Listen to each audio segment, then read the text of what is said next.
Hi guys! Welcome back to our channel! So for today, gagawin ko na isa sa mga pinaka-highly requested video sa channel ko. Siguro ang dami ko nakitang nag-comment na gawa ko to ng review. Mga dalawa siguro. Hindi, charot lang. May ilan-ilan. Parang siguro sa bawat video ko recently or even in the past. So, I got these two palette last Christmas. Binili ko to buy one take one for 699 or 695, parang ganon. Pero for today, I think unahin ko muna to because this one is so beautiful. I mean, look at that. So this is the Detail Makeover Autumn Eyeshadow Palette. It has 15 colors and it looks like these. Ayan. So obviously, ang dami ko nang nagamit na colors. So today, gagawa na naman ako ng eyeshadow swatch. My God, hindi ako nakontento sa lip swatch. Pati eyeshadow, isi-swatch na rin natin sa eyes ko. So, lip swatch, eye swatch. Okay, meron tayong eye swatch today.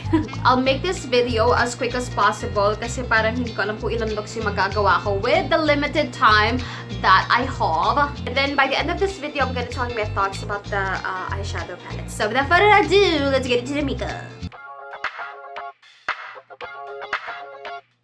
So siguro sa first look, magdadadada muna ako. And then sa mga next look, I'm gonna shut my mouth na. First color I'm going to use is this one right here. Usong-uso to ngayon, and it's in the shade Paisley. I'm not sure if that's how you pronounce it, but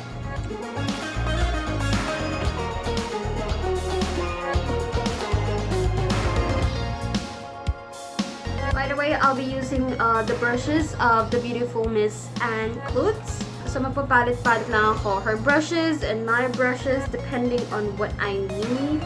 And then I'm going to take this color. It's a light brown color. It's in the shade Nox. And then ilalagay ko lang siya dito sa crease.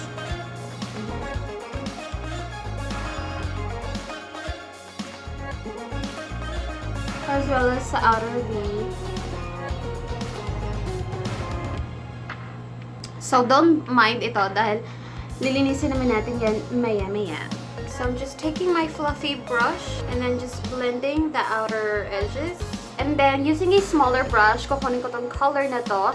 Ito yung darkest color. It's in the shade Opal. And then, i-apply ko siya just sa outer V para lang magkaroon ng umph-umph yung eyeshadow natin.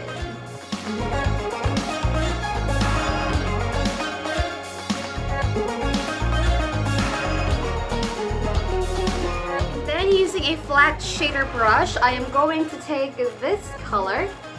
This is in the shade Rye and it is champagne-y color. And then i-apply ko lang siya sa inner corners up to the middle of the crease.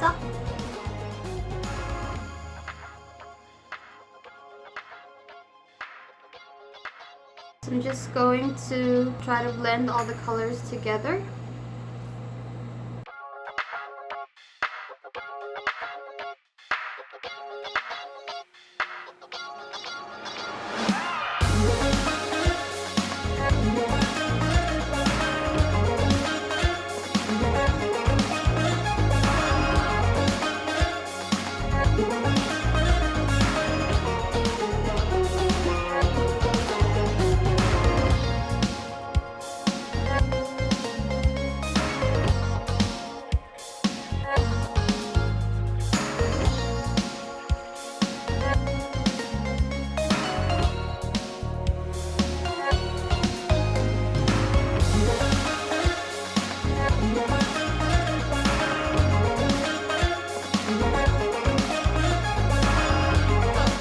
My entire face, ang gagawin ko na lang is yung bottom lashes or bottom part.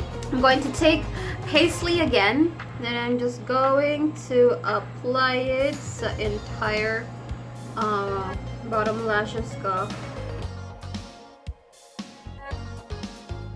Linisin ko lang ng slight yung brush na ginamit ko. And then I'm gonna go straight to Opal and then apply it sa outer half. Just like that. Then I'm gonna get this color again. It's in the shade Rye. And then I'm going to use it as my inner corner highlight. So mag-wing line lang ako and falsies, then I'll be back. So for the lips, meron akong tatlong liquid lipstick ng Detail Makeover. I have these for quite some time na. Pero wala akong na-complete collection nila, so wala akong lip swatch nito. Pero I have a lip swatch of the lipsticks. I'm gonna link it up here. Wow. I'm gonna link it up here or down below. So make sure to check it out. So for this look, I think I'm gonna go with this one. This is in the shade Off. I'm a thief at night. They never see it coming, holding hands, and I'm running off with the heart light. I'm 007, shaking hands with the devil, ain't usually a white knight. Been a feeling in black tie now. Hey guys, so done with the first look. It is smoky, it is orangey, and all that good stuff. So very quick review muna with the autumn eyeshadow. I love this eyeshadow palette because it has a lot of colors. Ang daming options. Tapos meron pa siyang very reliable mirror. So thank God for that. Hindi mo kailangan, alam mo yun, hindi mo kailangan ng extra big mirror kapag gagawa ka ng makeup looks. I love the color selection. Meron ka ditong orangey browns. And then you have here pastel pink with a gray purple and all that. I will try to make use of the colors over here. Yung packaging niya, it's so pretty. Ang lakas maka-Korean novela. Actually, kung titignan mo, pag ganyan siya, oh. Ito yung bench, ito yung daanan, and you have like the trees. Pero, I don't know bakit yung pangalan pag ganito. So, ay hindi. Kasi para pag inangat mo siya, oh, ayan, oh. Kaya lang dapat pag ganun, pabaliktad din yung pangalan. Anyway, I love the packaging. It is so thin. It can fit in your bag. Isiksik mo lang ng ganon. And mukha naman siyang matibay. And yes, nabagsak ko na rin to ng mga twice. Hindi pa naman siya nasisira ng bongga-bongga. Thank you. Okay, down to the formula. As you can see, pigmented naman siya. Easy to blend, medyo chalky, powdery, and then for some reason, guys, ewan ko lang based on my personal experience, medyo kapag in-apply mo siya, and then after a few minutes siguro, nabawasan yung intensity nung in-apply mo. Hindi ko alam kung natatanggal ba siya, or masyado siyang blendable na may mix siya dun sa ibang colors na nilagay mo. For example, I used this one, and then I used this one, and then pagtingin ko, parang iisa na lang sila. Ito, I applied all over my lids, and then this one, I applied sa outer crease. And then, later on, naging isa na lang sila. Parang walang color difference. I don't know why it's like that. So, I think if you want like a separation of colors, kailangan mong gumamit ng concealer para umangat yung isa and hindi super duper mamix dun sa isang eyeshadow. I don't know. For $6.99 and then you have 15 colors, lumalabas na mga nasa 46.6, 47 pesos ang isang ganito. Pero alam mo yun, thank God, nag-buy one, take one talaga sila. Kasi I really want to have this palette. Pero honestly, medyo ano nga siya, medyo slight expensive. So that is my very quick review regarding the Detail Makeover Autumn Eyeshadow Palette. Do I recommend it? Yeah, if you have extra budget. But it's not something that, oh my God, you have to buy it. Hindi naman ganun. So yun na talaga. Yun na yung final quick review ko ng Detail Makeover Autumn Eyeshadow Palette. Yung susunod na video ko is the Ecru. This one right here. So watch out for it. So, yung mga next clips na makikita nyo is the eye swatch. So, if you wanna see more looks ng Autumn Eyeshadow Palette, please keep on watching! Oh, by the way guys, bago ko umpisahan, nakalimutan ko, one of the things that I love about this palette pala is, andyan yung mga pangalan, nakasulat yung mga pangalan. So, alam mo yun, para sa mga YouTubers like me, it's easy to do tutorials kasi sasabihin ko lang yung shade name and then, you know, you can easily know which color I'm talking about. Plus, sa din, personally, diba? You can easily remember the shade that you like. Anyway, hey guys! You're not gonna believe this, pero this is like the next day. Kasi kahapon diba na makeup ako, ganyan-ganyan. And then, habang tinatanggal ko yung eye makeup ko, tinignan ko yung oras, and then naalala ko, oh my gosh, may meeting pala ako. So, I had to stop filming and get ready for work. Okay, ituloy na natin ang eye swatches.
something so good. We are onto something so beautiful. We are onto something, something so good. We are onto something so beautiful.